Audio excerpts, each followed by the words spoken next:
Olá, tudo bem, gente? Graça e paz do Senhor Jesus.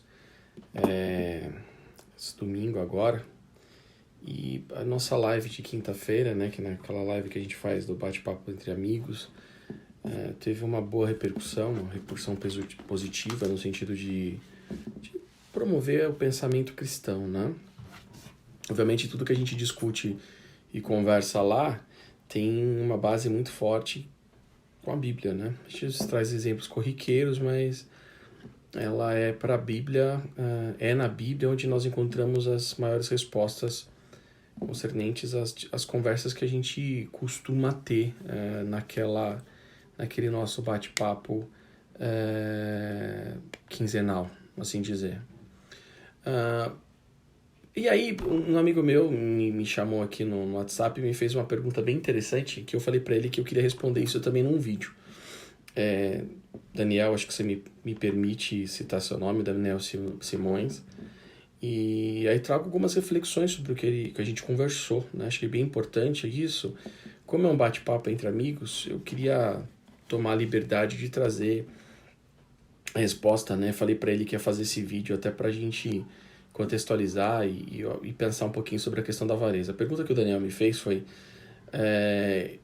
a avareza espiritual é o maior pecado do Brasil? E eu me pus a pensar, né? A gente falou bastante, o Andrade e eu, a respeito da avareza, né? Sobre aquele sentimento de ter coisas que a gente realmente não precisa ter, né? Que é a questão da parte do financeiro. Ou almejar coisas que necessariamente não são nossas, no sentido de não inveja, mas no sentido de, por exemplo, a própria glória de Deus em alguns aspectos, né? A gente não tem ministério é Deus que nos concede. Teve até uma pergunta falando sobre a avareza espiritual, intelectual, onde a gente quer condensar as convicções em nós, não dá o sentido de dúvida a outro. Mas a pergunta de Daniel foi bem pertinente. A avareza espiritual é o maior pecado do Brasil? Olha, se a gente for olhar os últimos aspectos, e a gente trocou bastante WhatsApp de ontem para hoje, vários áudios compridos de 10 minutos, eu acho que sim, né? Eu queria colocar essa pergunta para todos nós pensarmos. Eu acho que sim. A gente tem um exemplo disso hoje, de um caso, até citei um pouquinho disso na nossa última live. A justiça está averiguando, não estou fazendo defesa de causa e nem tomando juízo de causa também. Mas teve esse caso recente da deputada Flor de Lis, que fala um pouco sobre isso, né? Você vê uma igreja completamente centralizada numa pessoa só. Se for ler as acusações, é de assustar o fato de, por exemplo, pessoas que se correlacionavam com ela se sentirem ser tocadas por Deus, por ela ser um ser divino. É um absurdo, inclusive, ela até aceitar esse tipo de comportamento e achar que isso é uma coisa correta. A Bíblia nos fala em Romanos que tudo é dele, por ele e para ele, né? E aí eu estava pensando aqui cá com os meus botões a respeito de onde na Bíblia a gente tem uma citação bem parecida com isso. A gente tem no livro de Samuel, no primeiro livro de Samuel, capítulo 8. Se a gente for ler um pouquinho do versículo 1 ao 9, a gente vê Samuel já velho, né? E naquele dado momento ele já passa a ser questionado, né? Porque seus filhos que o deveriam substituir se dão à avareza. Que avareza é essa? Eles são comprados, eles têm a sua corrupção. E esse é o grande perigo que nós devemos ter, com as nossas corrupções. Saber identificar quais são as nossas corrupções para tomar cuidado de dominá-las, né? Para que isso não seja fomento para a avareza em nosso coração. Talvez a nossa corrupção seja poder, né? O poder da fala, o poder da liderança. E no Brasil a gente tem muito isso. Por que a gente tem muito isso? A gente vive uma explosão de igrejas neopentecostais, né? Eu sou pentecostal, então não estou falando aqui de uma forma a agredir ao pentecostalismo tradicional. Eu estou dizendo aqui, para abrir o olho, tome cuidado com as lideranças que se colocam intermediárias entre você e Deus. A Bíblia nos ensina que quando Cristo ele morre na cruz, o véu se parte, né? O que significa o partir desse véu? É o contato direto com Deus através do Espírito Santo. Eu não preciso ter mais a figura do sacerdote. O livro de Hebreus fala que ele se torna o sacerdote e também o sacrifício perpétuo, né? Segundo o sacerdote, segundo a ordem de Melquisedeque, que não tem início e nem fim de dias. Capítulo 7 de Hebreus.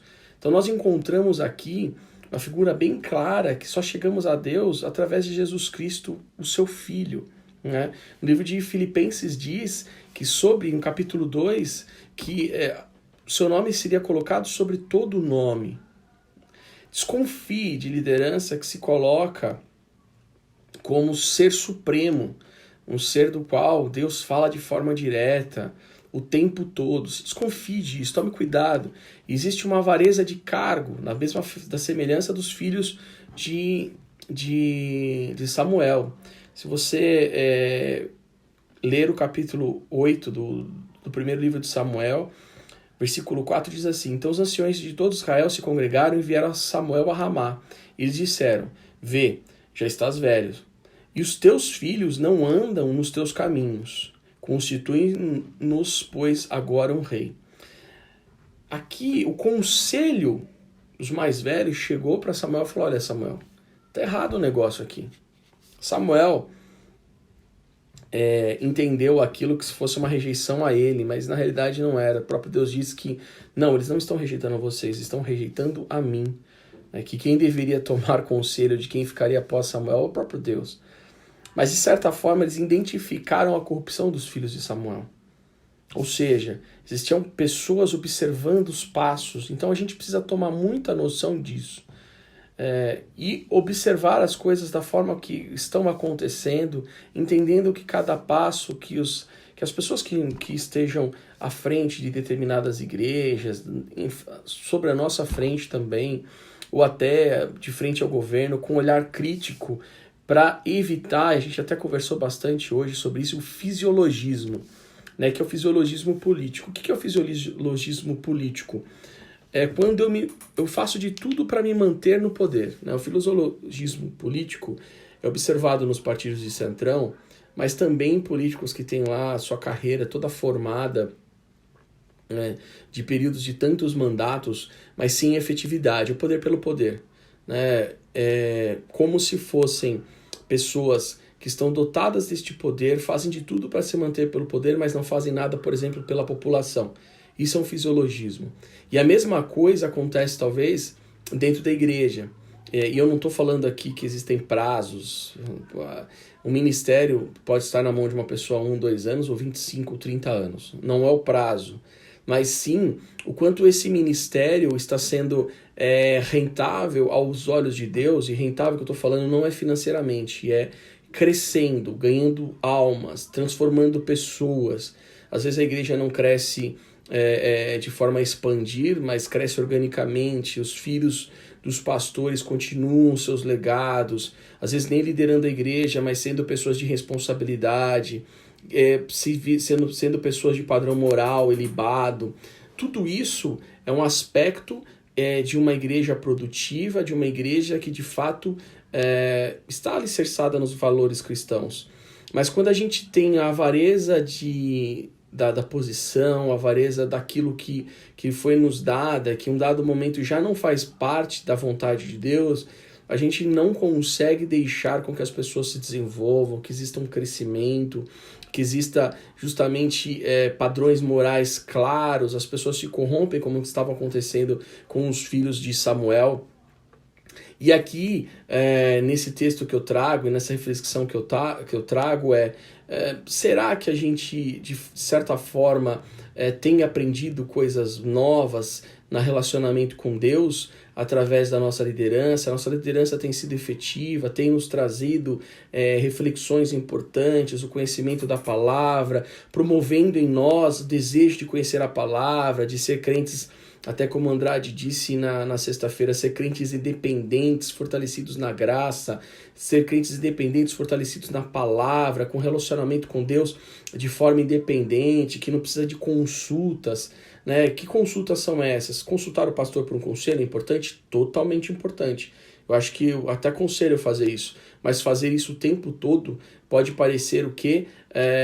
Uma infantilidade espiritual, ou seja, falta de crescimento, né? E de contrapartida também, quando a gente observa, a gente precisa fazer de vez em quando como os conselheiros lá de Samuel. Olha, as coisas não estão indo bem. Está na hora de você prestar atenção em uma coisa ou outra aqui.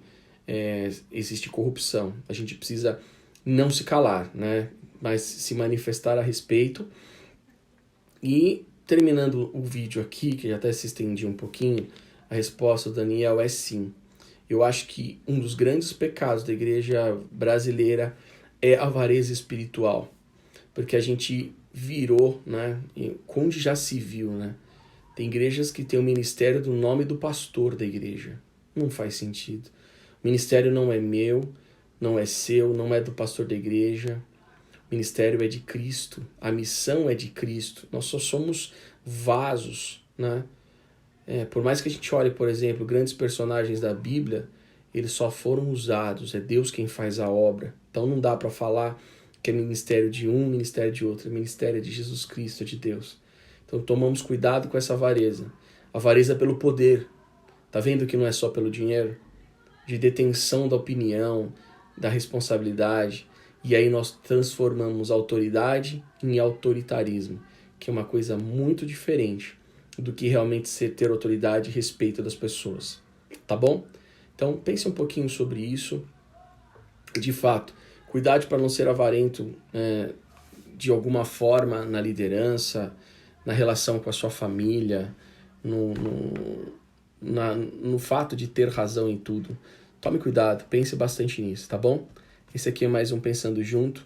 Deus abençoe vocês. Se quiserem colocar comentários abaixo, sintam-se à vontade. E mais uma coisa, para os próximos vídeos nossos, né, do bate-papo entre amigos, é importante que você se inscreva, porque assim a comunicação de quando nós estivermos ao vivo será muito mais fácil, tá bom? Deus abençoe vocês, obrigado pela atenção, desculpa pelo vídeo ao longo, acho que o assunto é bem legal, e se tiverem outros pontos, de novo, tem o chat aí embaixo.